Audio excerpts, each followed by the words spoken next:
ایک مرتبہ حضرت عمر رضی اللہ عنہ نے صحابہ سے پوچھا کہ بتاؤ لیلۃ القدر کون سی رات ہے؟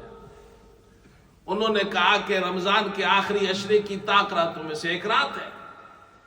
عبداللہ ابن عمر نے عرض کی، حضرت عمر کے بیٹے ہیں، فرمایا مجھے معلوم ہے وہ کون سی رات ہے۔ کہا بتاؤ کون سی رات ہے؟ کہا 27ویں رات ہے۔ آپ کو کیسے پتا چلا 27ویں رات ہے؟ انہوں نے کہا اس لیے کہ اللہ نے آسمان بنائے 7، زمین بنائی 7، ہفتے کے دن بنائے 7، انسان کو اللہ نے 7 چیزوں سے بنایا، قرآن میں اس کا ذکر ہے، اور اللہ نے انسان کے لیے 7 چیزیں کھانے کی اس کے لیے ذکر کی ہے، وہ بھی قرآن میں ذکر ہے، فَأَنبَتْنَا فِيهَا حَبًّا وَعِنَبًا۔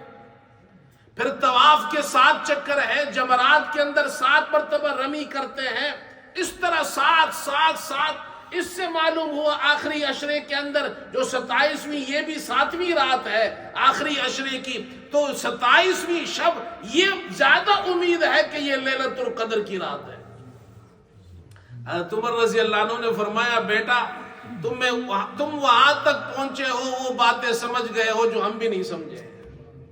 بعض علماء نے ایک نکتہ بھی بیان کیا ہے، لیلۃ القدر سورہ قدر میں اللہ نے لیلۃ القدر 3 مرتبہ ارشاد فرمایا، انا انزلناه فی لیلۃ القدر وما ادراک ما لیلۃ القدر لیلۃ القدر خیر من الف شہر، 3 مرتبہ فرمایا۔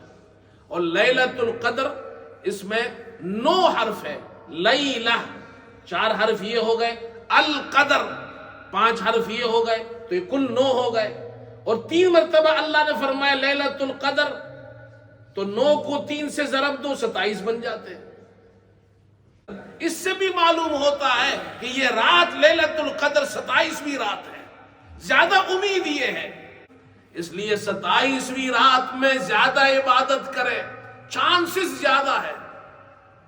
لیکن یہ مطلب نہیں ہے 27ویں کو عبادت کرے تو باقی چھوڑ دے، چانس ہے زیادہ چانس ہے اس میں زیادہ عبادت کرے۔